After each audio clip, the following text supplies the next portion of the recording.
Hey guys, we're live, and as you can tell, I'm in the office today. I had to come in and make sure everything's okay here because it's alone a lot, and we want to make sure that our office stays safe.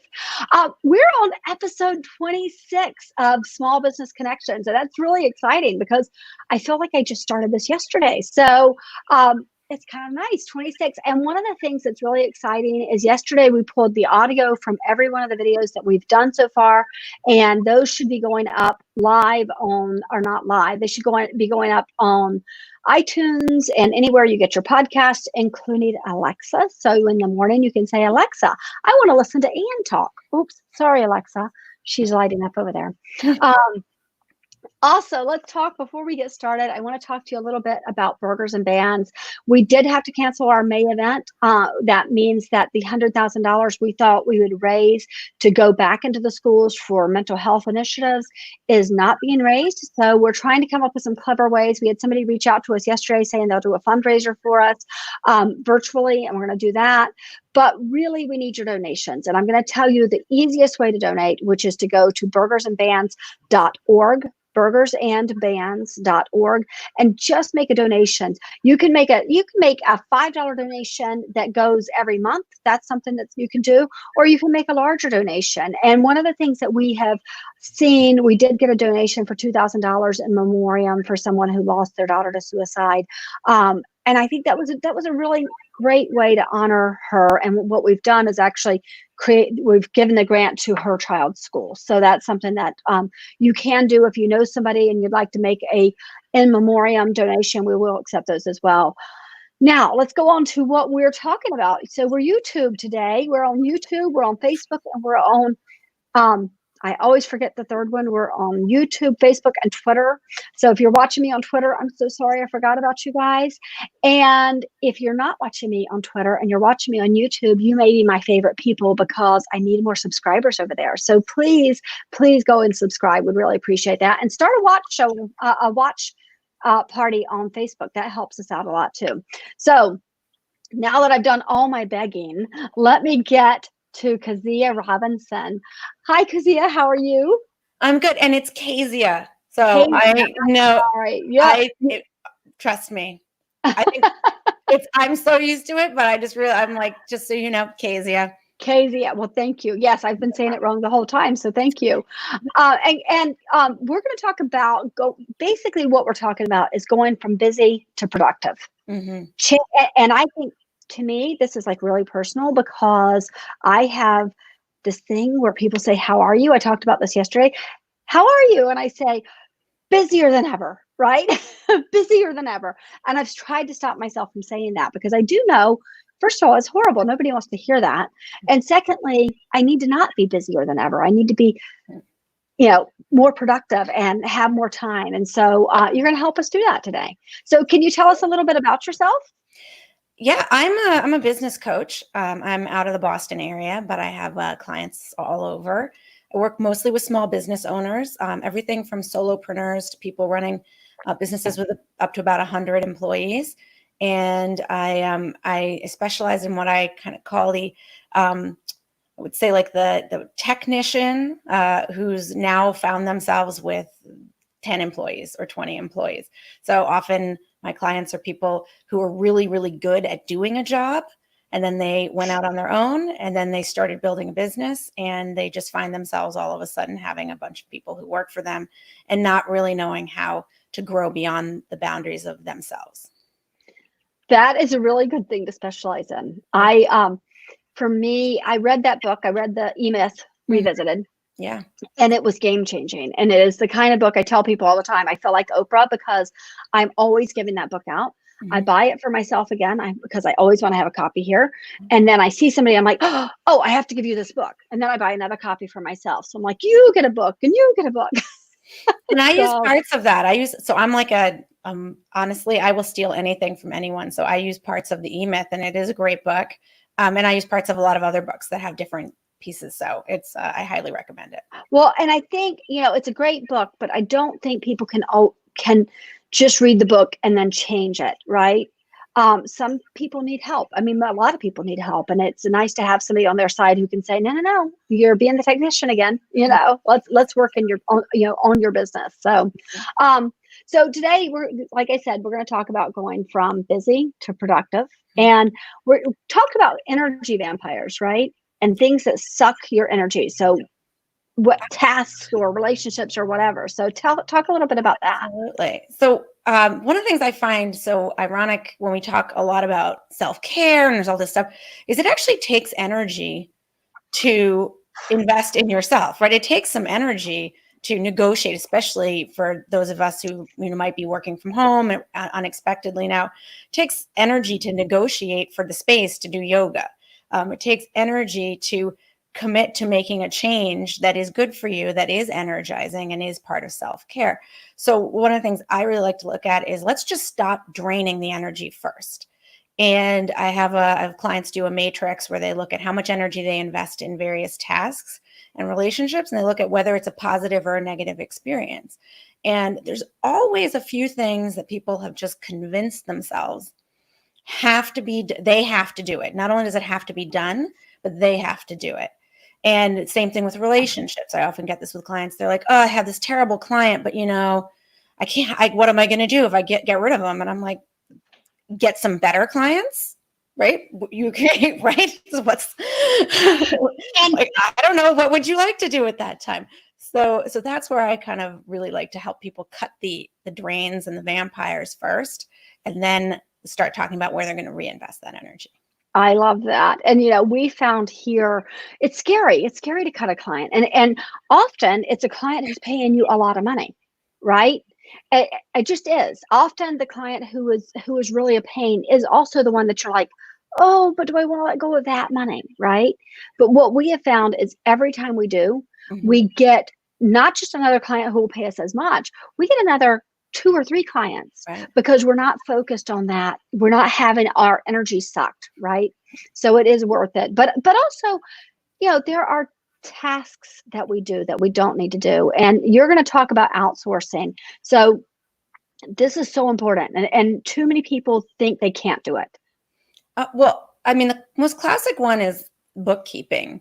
And people tell you, I can't find a good bookkeeper, I can't this. And I'll say, well, how much money are you looking to pay? And they're like, well, $20 an hour. And I said, well, if you want to pay $50 an hour, you can find a great bookkeeper and you'll free up all of your energy. So I think there's a lot of times with outsourcing that we anchor on what we heard a low price would be. And that the biggest thing is to look at what is the value of your time? So as you're looking at a task, what is the value of your time?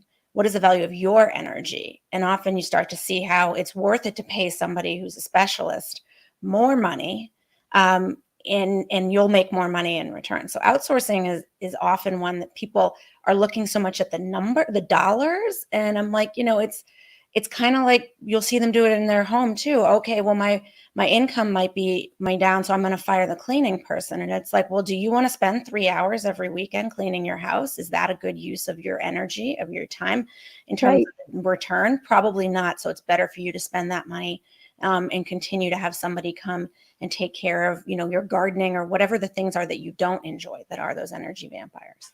Exactly. So I'll tell you a personal story. So a year ago, I bought a new grill for our deck. And I bought it because our grill it's big, but it was, all worn out. It had all these issues. And my husband's like, we don't need to spend that money. So my husband sent it back, and he then took it and he bought all the parts to redo our grill. And then he redid it. And then after he redid the whole thing, it is lovely. It's wonderful. It really is. But then I said, Blaze, how much does your company bill an hour for you? Well, they bill about $500 an hour for him. So his time is literally worth $500 an hour. And when he added it up, that grill cost us to refurbish about $20,000. But if he enjoys it, so this is where I get on the energy, not the money. I sew. One of my hobbies is sewing, and I have a coat. I call it the most expensive. Everything I make is the most expensive I will ever have. The most expensive coat, the most expensive pants, because I know how much I bill out at, and it's absolutely not worth the dollars, but it's worth the energy because I enjoy it. So Right. that's always that's why I do the energy matrix. And then we also talk about money. Right. Yeah, no, I agree. I agree. And then, when you talk about your worth, I think it's also important for people to think about that in in the dollar amount, right? But a lot of times when they do it, they also find, oh, I'm not charging enough for me. So that's another benefit of outsourcing is it gives you the opportunity to go, wait a second, I should be charging more. I should be charging more for my own services. Yeah. So it's a great way to look at it. All right. Now, eliminating. What are we eliminating? So often they're just things you don't need to do. So one of them, talking to a prospective client about collections, right? And the issues they're having with certain clients with collections. And it's like, and they're like, well, maybe we need to bring somebody on to help with collections and da, da, da. And it's like, or you could just not take in these clients. You could change, in that case, it was you could take deposits, right? You could change some of your business model so that you have more recurring revenue. You can certainly screen your clients better. You can stay on top of who's responsible for paying the bills, because a lot of their clients, some of them pay, the person who pays the bills isn't always the person who they're interacting with. Like there's a lot of ways that you could eliminate this need by cleaning up some of the operations. And that's often, again, with small businesses, they grow, they're so successful, and they're kind of victims of their own success that they get to a point where they have all of this, like these bits and pieces of things. And it can be hard to step back. And that's one of the things I help people with and go, well, actually, if we just attacked this one larger issue, all the bits and pieces will go away. Right. Yeah. And I liked what you said, putting a process in place, because that saves you so much time. You've eliminated, we did that with our payment system. We bill everybody on a monthly basis. It actually pulls from their credit card and it comes in. I don't have to think about it ever. And with somebody asks me to go the other way and say, hey, I want to pay you by check, we say, we just don't do it. We can do a pay by check if you give it to us automatically and we can pull, but we can't just do a pay by check. So before we move on, I want to remind people, you can ask questions. Keziah. On the right-hand side, there's something that says comments. You'll see that. If people comment, you'll be able to see it live. I can pull it up on the screen. And so if you guys have comments, if you have questions, if there's something because I'm sitting here talking to you and I'm realizing you're a really powerful resource to have in somebody's pocket, because you're not talking about, I think life coaches are great and I think those are wonderful, but you're talking about things you can put into place right now in your business. Yeah. But you need somebody. We're so lonely as solopreneurs or as entrepreneurs. Even, honestly, I have a great team. There's 5 of us here, but even so, there are times I'm lonely because I can't say to my staff, hey, this is a problem I'm having, right? And having you, they can. Absolutely. So if you're out there and you have a question and you're like, there is something that is driving me crazy, we've got an expert here who can answer it for you. Also, it's a really good time to shamelessly plug your business and put in your comments what you do, so we know what you do, and so other people do, because a lot of people are watching this right now. So, all right, so let's go on to delegating. Now you've got outsourcing, you've got eliminating, you've got delegating. And how does that differ from outsourcing, by the way? Well, delegation is one where you will still, so I always say outsourcing is something where it's like an expert and they're fully outside of you hand it over, right? But they have their own office, their own job. Like, they don't work for you, they work with you, right? Delegation is something you're going to do for people that who work for you. Also, sometimes people who work with you. But I would say delegation is really often the precursor to doing the outsourcing, but it can be the hardest thing. It can be the biggest block. And where I look at it is with delegation, typically there's some control element, often money, sometimes client connection, the direct client service. You'll see people a lot going, well, I'm who handles sales? Well, I handle all the sales. And I'm like, okay, well, what are your goals? I want to sell this business. And it's like, do you want to be the head of sales for whoever buys this business from you? No, I want to move to Florida or whatever. And I'm like, or I want to move to Hawaii. And I'm like, okay, well, we got a problem because you're the only person who knows how to do sales. So there's a lot of that, getting the control elements. So you can understand, even with tasks you enjoy, you're going to have to start delegating them out. And I would say you kind of want to break them into pieces and give away responsibility one chunk at a time. Yeah. And the biggest thing is often coming up with I call it the acceptable error rate, because you've been doing it for 20 years and the person you're going to hand it off to has not. And you Right. have to kind of come up with an understanding of what really is important. What's the institutional knowledge like you want to transfer, and being again process and systems oriented. And then and then one of the things is, as you do that, and this is the thing with the E-Myth that I don't necessarily agree with, is you don't want to control the process. Like, you need to give the person some ability to innovate and be better at it. Like, you ideally Right. want the people who you delegate to be better at the thing that you delegate them eventually. So you're looking at that kind of, how do you also that's when we start to talk about not only how do you get over the control issue, but also how do you lead and help develop the people so that they can be better at whatever you've delegated to them than you ever were in a few years. Right. Well, and didn't Steve Jobs say something about that? I wish I could remember the quote right off the top of my head, but he said, I want to hire people who can do the work. Why would I hire them if I'm going to stand over them and tell them how to do it? Yeah. Right. Yeah. Because I mean, a great example of this is my son, Ethan. He completely thinks outside the box. I have this is how I do it. This is the way it's done. And then he says, what if we did this? And I'm like, Right. oh, that's a great idea. Yes, do that. Well, and I often have to say to clients, I go, have you ever, because most people who are solopreneurs, entrepreneurs had some corporate job or whatever, work for someone else at some point, even Right. briefly. And I'll say, like, have you ever worked for someone where you had a better idea than they did? And they're like, oh yeah, blah, blah, blah. And I'm like, well, is it possible that someone who works for you might have a better idea than you do? Right. Exactly. Just keep that in mind. Yeah, exactly. Exactly.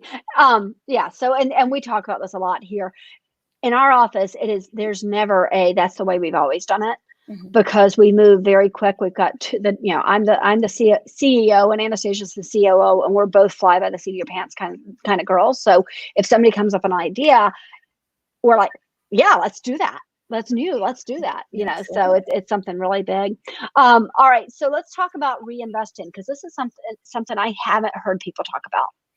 Well, once you free up the energy, one of the things we do is you get some white space, and then you'll just put more stuff into it, right? And the Right. business will keep coming back. So it's like, oh, I delegated one piece, and then you'll pick up something else. You'll either go back to micromanaging the person you delegated it to, or you'll pick up something else to be too busy with. So one of the things I like to really work with people on is, where do you go in order to let go of something, right? To delegate it, or sometimes to eliminate it because it just doesn't need to be done. You want to think about where you're going to put that energy, and being mindful about where you want to put the energy allows you then, when you start to create that space, not to just keep backfilling it with new stuff that you don't really want to do. So I often look at it, or sometimes people do in personal life, like they'll stop micromanaging at work, but then they'll start micromanaging at home. And it's like, that's not the point, right? So the point is Right. for the client to free up that energy, and then you can do things like the self-care. I often say, like, that's the time when you can start to call friends. The friends who are energizing for us, we don't remember them that often because they're like low stress. Right. So it's like, you can make a list of friends you want to contact, list a hobby that you have had to put down. Sometimes just being, going out for a walk, right? Without taking your phone and not checking your text while you're walking around. Things like that can be really, really powerful. Right. I love that idea. And I hadn't thought of it that way, but you're absolutely right. The great example is, everybody said the first couple of weeks of the COVID crisis, Mhm. it went, well, I have all this time. Right. And then maybe not even the first couple of weeks. I honestly didn't have any downtime. We stayed busy right from the beginning, and it was just a little bit crazy, but that's the nature of our work. But I talked to people who were like, oh, I have all this downtime. And then they filled it. They filled it with all this other stuff. Right. So, and some of it is things that they enjoyed, but some of it were just keeping themselves busy. I'm going to clean the house more. I'm going to do the yard more. I'm going to do that. In corporate, I know with a lot of corporates, they're just added meetings upon meetings upon meetings. And it's like, you don't even get your commute time off now. And meetings about what? But if there's one person who's lonely, they will schedule everyone up into meetings Right. all day long. So even in a corporate environment, being able to say no and to say, hey, I don't need to be CC'd on this. and I don't need to be involved in this meeting. That can be something that's very powerful. So you can have a little time just to do your work, or to clean your house if you like to do that, or to whatever it is that you sleep. I mean, whatever you want to do to reinvest, as long as it's something that generates energy for you, go for it. Yeah, it's funny. I keep reminding people of that there's this thing called a phone. It's a really funny comment. There's a really funny comment up here. And I did once have a contract job where Michael is saying, I used to have a job where we had meetings to schedule our meetings. Yes. And I had a contract job once, and they were paying me by the hour. So it was like, and it was very high rate. So I was kind of on this thing. And even I was the one who was like, I'm tired of this. You guys, it's costing you a fortune to pay me to sit through these meetings. But I was the only person who was the one who was like, please stop. Right, exactly. It's just, well, and so for me right now, I'm like, at least I think part of it is that people are enjoying this face to face. Yeah. But at the same time, like I had a Zoom call the other day that I'm like, this could have been a phone call, and I could have been because I pace when I talk. I pace when I'm talking, and that's how I think. Yeah. So they had me tied down to a computer. Like, I can't pace, I can't think. And they're asking me these thinky questions, these really creative questions. I can't help you. I can't help you. So I'm like, call me on the phone and we'll talk about it. And then I can pace around and those ideas will come a lot quicker. So, and I've started to say to people sometimes that I would like to do a phone call instead because of this, right? Because if you're on Zoom all day, it's the screen, I'm not even into the blue light thing, but it's just exhausting to be this focused all day long. So if I have a very full day, the things that are not client contact, where it really, really matters for me to be laser focused on them and visually, I will ask to do a phone call. And that's really, that's been a great way to cut the energy vampire there. I was just about to say that. That's actually, I didn't even realize that, but yes, that's exactly what it does. Because I do need, that's, it's almost like, what are those wind up toys, right? Mm-hmm. For me, sitting here, I've all my energy's gone out. Yeah. Whereas if I'm walking, I'm winding that toy back up and I'm moving around and I'm doing this. So yeah, I think it's important to remember. And I saw a quote this morning that said, so it was actually about self-esteem, but it said, the older you get, the more you learn about yourself, the more you know about yourself, the higher your self-esteem is, right? But I think that's in general. One would hope, but that's not always. Yeah. But you do see that in women. Women are the ones I notice most, but men too. But I do notice that especially after 50, where they go, oh, okay, I'm not worried about it anymore. And part of that is just knowing yourself well enough to know this is who I am. Absolutely. Right? It's who I am. And hopefully you like me. And if you don't, that kind of sucks, but I'll probably survive because I've survived 50 years. Right.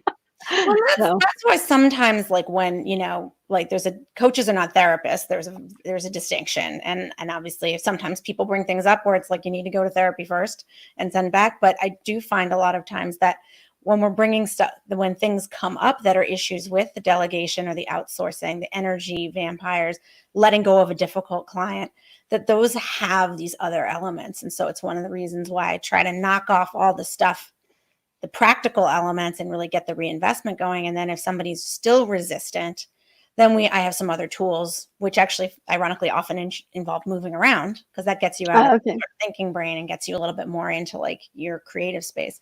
But then, so this is something where I love this as a practical toolkit. And if it's something that people are hitting a lot of resistance in, you got a deeper seated habit that you're going to have to kind of tweak and wrench out and put something else in. And that's especially where the coaching comes in, because that's almost impossible to do on your own. Right. We've got a few more minutes, so I'm going to put you on the line here and ask you to tell us, when you work with somebody, when somebody comes to you and says, I have a small business, I jumped into it, I don't know what I'm going to do, I don't know, I feel like I'm over my head now, and they don't have a specific, what's the first thing you do with them? What is the first thing you do? Because what I'm trying to do is give you people an idea of why they would hire you. Right. And even if they come in and they say they have a very specific problem, it's usually not the problem, because it's usually something more surface. I need to hire people. I had somebody once come in and she said she needed to hire people. And actually she ended up in yada, yada, yada. She ended up letting a few people go and her productivity went up. And it was because what she needed to do was train and to kind of delegate and all of that work. So I often, for most people, we start with a goal setting for the owner or owners if it's a small group. It's like, what do you want? Let's just get clear on what you want personally and professionally. I'm not a life coach, but if you own a business, there's your personal wants and your professional wants are pretty tightly blended together. Yeah. So that's the biggest thing, because when you know what you want, it starts to become a lot easier to do things like delegate, because it's like, oh, I really do want to be able to sell this business to my employees. Okay. Right. If that's what you really want, then we've got to get your team ready. You've got to get ready. There's a lot of things that are going in. You got to set some timelines. So there's a lot of that element that I start with people, because when they're often just, no one has ever asked you what you really want. They ask you like, what do you want right? Yeah. What do you want from me? Right. Or what do you want to eat? As opposed to like, what do you want most in this world? How often do you find that people don't know? Everybody knows, just I make people do long lists. I'll be like, throw it. I don't care. Everything. I had one client, she came in, she's like, I feel really weird. I put Louboutins on there. And I said, how many pairs? Like which one? Cut them out of the magazines, right? Whatever is to give people that freedom. Usually if I say make a list of 20 or 30 items for each of them, the thing you want most is going to crop up somewhere in the middle. And it's okay. It's going to seem a little frivolous, or it's going to seem out of your reach. It's going to seem not relevant, whatever it is. It's selfish. Often it's going to seem like something that shouldn't be on the list. But since I insisted you give me 25 things, you kind of had to fill it in. And that's often where I have a client who his personal one is a home. He loves to brew beer and he wants to have a home brewery set up. And that was something that he started, I have to go in this room and I was like, stop. We're not talking about the how. Okay. That's going to be on your personal goal, right? Is the home bar. And that's going to help him maintain energy in his business. Right. I love that. Yeah. I think, I don't know if you saw it on LinkedIn. I posted something about Facebook, about why you would have a Facebook page. And people will say to me, and a LinkedIn company page, right? Mm-hmm. And they're like, why bother? Because I have so many people following me personally. And I have to ask that question. Well, what's your goal? Is your goal to not have anybody working for you ever? Is your goal to not ever sell the business? Is that your goal? And once you say it out loud, they're like, no. I'd like to hire people eventually. And no, I would like to have a bigger company that I can sell, and so then that's why they should have it, because they're not going to be there always. And when they leave, they want to be able to sell it and say, I've got a social media presence. That's not just me. Right. Yeah. So I love that you say that, but I do think that people too often feel selfish to say, this is what I want. Yeah. Right. So I absolutely love what you're doing. I think it's great. I love that you're up in Boston, and because I think anybody who's up in Boston is just a heartier soul, because I would never live there in a million years. It's way too cold for me.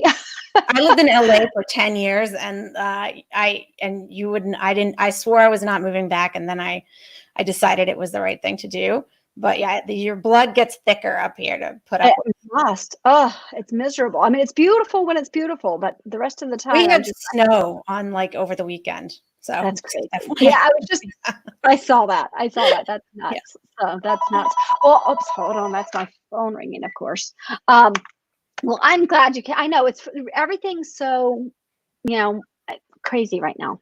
It's all so crazy. So I'm glad you came on. This was really fun. I hope you get some people who call you and ask you some questions about this, because I think you've got a lot to offer. And I think in a way that people don't realize. I think you made a good point here of seeing that people are doing things, but they're not necessarily paying attention to what they're doing. And I think a lot of people could use your help. So I really appreciate you being here. Well, thank you so much for having me. This was great. Well, yeah, it was really fun. Thank you. All right, let's talk about, so tomorrow we've got Charlotte Rehn coming on. This is going to be a really fun one for me, and I almost feel like, you know how you say you want to be a fly on the wall sometimes. I'm afraid you may be a fly on the wall in this conversation. She's going to talk about stress, and that's why she's coming. She's going to talk about stress and how you handle stress, what stress is good for you, how you handle the bad stuff, and how you might be able to avoid some of it altogether. I'm really excited about that. But the reason you'll be a fly on the wall is that Charlotte was my partner in crime when I lived in London. She and I spent all our time going to coffee shops throughout London, or doing runs throughout the city. And so we're going to be catching up some as well. So I think you're going to like her. She's coming to us all the way from Denmark. So, you know, speaking of coming from far away, she's coming from Denmark. So it'll be a lot of fun. All right, guys, thank you so much for tuning in.